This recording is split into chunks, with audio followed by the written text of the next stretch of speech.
வாகன பயிற்சி கொடுக்குறதே ஒரு தனி ஆர்வம் இல்லையா? அதாவது நம்ம பயிற்சி அடுத்த கட்டம் என்ன பண்ணலாம் அப்படின்னு யோசிச்சோம். இல்லைங்க தனியாக வண்டி ஓட்ட சொல்லி வீடியோ உள்ளேருந்து எடுக்குது, அவங்க காப்பில் எஸ்எல் வச்சு எடுக்குது, இது மாதிரிலாம் வீடியோ எடுத்தோம். அப்புறம் இப்போ ஆன்லைன் டெஸ்ட்டில் வண்டியை தனியாக கொடுக்கணும்னு சொல்கிறாங்க. வண்டி தனியாக கொடுக்கணும், நம்ம தனியாக ஓட்டம் தான் முக்கியம், அப்புறம் நம்மளும் தனியாகவே கொடுக்கணும் அப்படின்னு கடைசியாக இப்போ ஒரு வீடியோ மேட்டில் ரேம்பில் நிப்பாட்டி எடுக்கிற மாதிரி ஒரு வீடியோ போட்டுருக்கோம். இதில் அந்த ஸ்டூடெண்ட் வந்து அவன் என்னெல்லாம் படிச்சுக்கிட்டான், நம்ம என்னெல்லாம் கற்றுக்கிட்டான், என்னெல்லாம் செய்யணுங்கிறத அவன் சொல்லிக்கிட்டே வண்டி ஓடணும். அந்த வீடியோ பாருங்க, நம்ம ட்ரைனிங் எப்படி இருக்குன்னு உங்களுக்கு புரியும். சரியா? ஹலோ மறக்காம நம்ம சேனலை சப்ஸ்கிரைப் பண்ணுங்க, எனக்கு வீடியோஸ் எல்லாம் பற்றி கமெண்ட் பண்ணுங்க, ஷேர் பண்ணுங்க. நீங்கள் கமெண்ட் பண்ணாதான் எங்கிட்ட குறைகள் இருந்தாலும் நாங்கள் அதை சரி பண்ண முடியும். கமெண்ட்ஸே வரமாட்டேங்குது, நீங்கள் கமெண்ட் பண்ணுங்க. ஓகேவா? நன்றி, வணக்கம். Good morning. என்னோட பேர் ஆகாஷ் செல்வரோஷன். நான் இன்னைக்கு வந்து இந்தியன் டிரைவிங் ஸ்கூலில் வந்து பயிற்சி எடுத்துகிட்டு இருக்கேன். நான் எல்லா பயிற்சியுமே நான் எடுத்துட்டேன். இன்னைக்கு கடைசி பயிற்சி என்னன்னா, மேடுலேருந்து நம்ம ஃப்ரண்ட்டில் போகும்போது என்னெல்லாம் பண்ணணும், என்னெல்லாம் பண்ணக்கூடாது அப்படிங்கிறத அன்றைக்கி நம்ம பார்க்க போகிறோம். அதில் வந்து முக்கியமான இது 3 விஷயங்கள் இருக்குது. Shelf, minor, major. அதுலேயே ரொம்ப முக்கியம். செல்ஃபும் மேஜர் கண்ட்ரோல் தான் ரொம்ப முக்கியம். ஸோ இப்போ நம்ம வந்து மேட்டில் வந்து நம்ம மேலே ஏறதுக்கு என்னென்ன செய்யணும், என்னென்ன செய்யக்கூடாதுன்னு நான் ஸ்டெப் பை ஸ்டெப்பாக நான் வந்து இன்னைக்கு நான் பண்ண போகிறேன். இந்த பயிற்சி வந்து தான் கடைசி டெஸ்ட்டுக்கும் இதுதான் யூஸ் பண்ணுவாங்க. இது இந்த பயிற்சி மூலமாக நம்ம பண்ண எல்லா விஷயங்களும், எல்லா கண்ட்ரோலும் இதில் வந்துடும். ஸோ இது ரொம்ப பயனுள்ள இதாக இருக்கும். ஸோ நான் இதை பண்ணி காட்ட போகிறேன். ஃபஸ்ட்டு இன்ஜின் ஸ்டார்ட் பண்ணிவிட்டு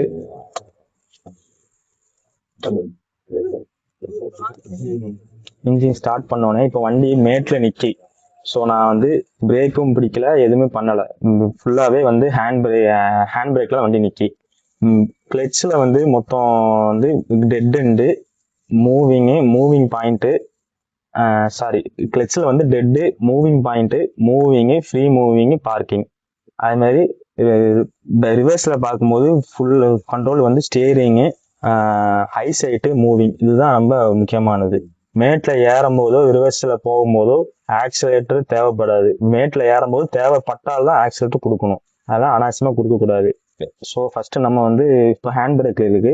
இப்போ நம்ம ஃபஸ்ட்டு கிளச்சை போட்டுட்டு கிளச்சை நல்லா அமுக்கிட்டு கிளச்சை ஃபுல்லாக அமுக்குனா வண்டி பின்னாடி போகும். ஸோ இப்போ நம்ம என்ன பண்ணணும்னா கிளச்சையும் பிரேக்கையும் பிடிச்சிட்டு ஃபஸ்ட் கியரு போட்டுடணும். ஃபஸ்ட் கியரு போட்டுட்டு கிளச்சு வந்து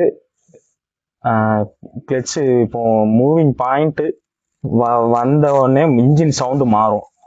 இப்போ நான் மூவிங் பாயிண்ட் நான் கொண்டு வரேன் வண்டியை. இப்போ வண்டி ஹேண்ட் பிரேக்கில் இருக்குது. ஸோ தைரியமாக நம்ம வந்து பிரேக் வந்து காலை எடுத்துடலாம். மூவிங் பாயிண்ட் வர வரைக்கும் நம்ம மெல்ல லேசாக விடணும். ரொம்ப ஸ்பீடாக விட்டோம்னா வண்டி வந்து ஆஃப் ஆயிரும், இல்லைன்னா ரிவர்ஸில் போயிடும். ஸோ மெல்ல மைலூட்டாக இது பண்ணணும். மைலூட்டாக வந்தோடனே இன்ஜின் சவுண்டு மாறும். முக்கியமானது இப்போ நம்ம இப்போ மூவிங் பாயிண்ட் வர்றது, இன்ஜின் சவுண்டு மாறுதுன்னா மைனர் கண்ட்ரோல் எதுவுமே வேலை செய்யக்கூடாது. இந்த இப்போ ஏசியோ எஃப்எம்மோ வேற எந்த ஒரு இதுவுமே வேலை செய்யக்கூடாது. வேலை செஞ்சிச்சுன்னா நம்ம அந்த மூவிங் பாயிண்ட் வர்ற சவுண்டு, இன்ஜின் சவுண்டு வந்து கேட்காது. ஸோ அதனால் நம்ம அது எல்லாமே வந்து அதை மைனர் கண்ட்ரோல் மேக்ஸிமம் யூஸ் பண்ணக்கூடாது. ஸோ இப்போ மூவிங் பாயிண்ட் வந்தோடனே வண்டி லேசாக இன்ஜின் சவுண்டு மாறுது, கால் வைப்ரேட் ஆகும். அந்த வைப்ரேஷனும் இன்ஜின் சவுண்டு கேட்கும். ஸோ வந்த உடனே இப்போ நம்ம ஹேண்ட் பிரேக்கை ரிலீஸ் பண்ணணும்.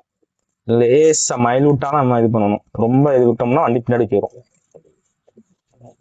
உடனே விட்டு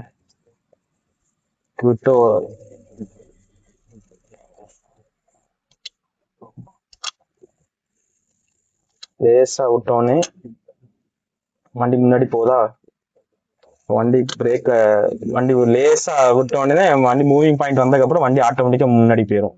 ஸோ நம்ம பிரேக் வேணால் பாருங்க, பிரேக்கை விட்டோடனே முன்னாடி போகுது பார்த்தீங்களா. ஹேண்ட் பிரேக்கு ரிலீஸ் பண்ணோடனே வண்டி ஆட்டோமேட்டிக்காக மூவ் ஆகுது. ஸோ நம்ம இது வந்து ஹேண்ட் பிரேக் மூலிமா பண்ணுறது. இப்போ ரிவர்ஸில் இப்போ நியூட்ரல் பண்ணிட்டு இப்போ இல்லை ஃபுல் கிளச் அமைச்சோடனே நியூட்ரல் இது ரிவர்ஸில் போகும்.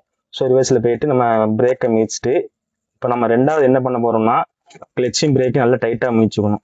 ரெண்டாவது நம்ம பார்க்க போறது வந்து பிரேக்ல வந்து நம்ம எப்படி ஹேண்டில் பண்றது ஃபார்வர்ட்ல போறதுக்கு. ஸோ நம்ம வந்து அடுத்து என்ன பண்றோம்னா பிரேக்ல பார்க்க போறோம். பிரேக் இப்போ கிளச்சையும் பிரேக்கையும் நல்லா மிதிச்சுக்கணும். மிதிச்சுட்டு இப்போ நம்ம என்ன பண்ணோம்னா மூவிங் பாயிண்ட் அதே ப்ராசஸ் தான். ஹேண்ட் பிரேக் கிடையாது. இப்போ மூவிங் பாயிண்ட் ஹேண்ட் பிரேக் நான் ரிலீஸ் பண்ணிட்டேன். இப்போ ஹேண்ட் பிரேக்ல இல்லை. இப்போ நான் பிரேக்ல தான் காலை வச்சிருக்கேன். இப்போ லேசா மைலூட்டா விடணும். அதே ப்ராசஸ் தான். மூவிங் பாயிண்ட் வர வரைக்கும் மூவிங் பாயிண்ட் வந்து சவுண்ட் நல்லா கேட்கும். இன்ஜின் சவுண்ட் மாறது நீங்க பார்ப்பீங்க. அப்படியே பிரேக் ஆனா கிளச்சை விடும்போது பிரேக் நல்லா டைட்டா அமுக்கிக்கணும். விட்டோம்னா வண்டி பின்னாடி போயிடும். ஸோ முன்னாடி லேசா மைலூட்டா விடணும். விடனே நம்ம இன்ஜின் சவுண்டு கேட்கும். இன்ஜின் சவுண்டு கேட்ட உடனே இன்ஜின் சவுண்டு இப்போ ஓரளவுக்கு நல்லா கேட்கும். இன்ஜின் சவுண்டு இப்போ இன்ஜின் சவுண்டு இப்போ எனக்கு இன்ஜின் சவுண்டு ஓரளவுக்கு கேக்கு. இப்போ நான் என்ன பண்ணுவேன்னா பிரேக்கை வந்து அதே மாதிரி மெல்ல விடணும். பிரேக்கையுமே சட்டுன்னு விட்டுட்டோம். நம்ம இப்போ வந்து ரைட் சைடு கால் வந்து கண்ட்ரோல்ல இருக்கணும். ஏன்னா லெஃப்ட் சைடு இப்போ ரைட் சைடு நம்ம கண்ட்ரோல்லாம் பண்ணுவோம். லெஃப்ட் சைடு உள்ள லெக்கும் ஆட்டோமேட்டிக்காவே கண்ட்ரோல்லாம் போயிடும். ஸோ நம்ம லெஃப்ட் கண்ட்ரோல்ல வேணும்னா ரைட் சைடு கால் வந்து கண்ட்ரோலா இருக்கணும். அதாவது நம்ம மெல்ல விடணும். மெல்ல விட்டோடனே வண்டி முன்னாடி போறது பார்ப்பீங்க. மெல்ல விட்டோடனே வண்டி முன்னாடி போதா, வண்டி நல்லா முன்னாடி போகுது. ஸோ நம்ம கரெக்டாக போறோம்னு அர்த்தம். கரெக்டாக மூவிங் பாயிண்ட்ல வச்சிருக்கோம்னு அர்த்தம். ஸோ இப்போ கிளச்சும் பிரேக்கும் நல்லா டைட்டாக பிடிச்சிக்கணும்.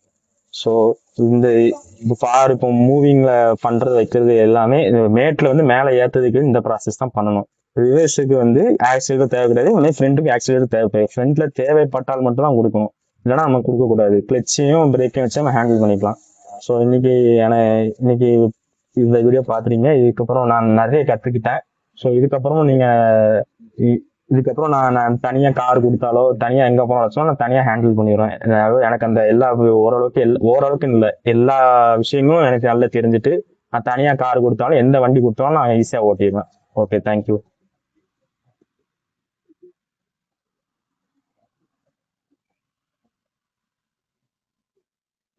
வணக்கம் ஆகாஷ் சார். தனி எல்லாமே எடுத்தீங்க இல்லையா? ஆமா சார்.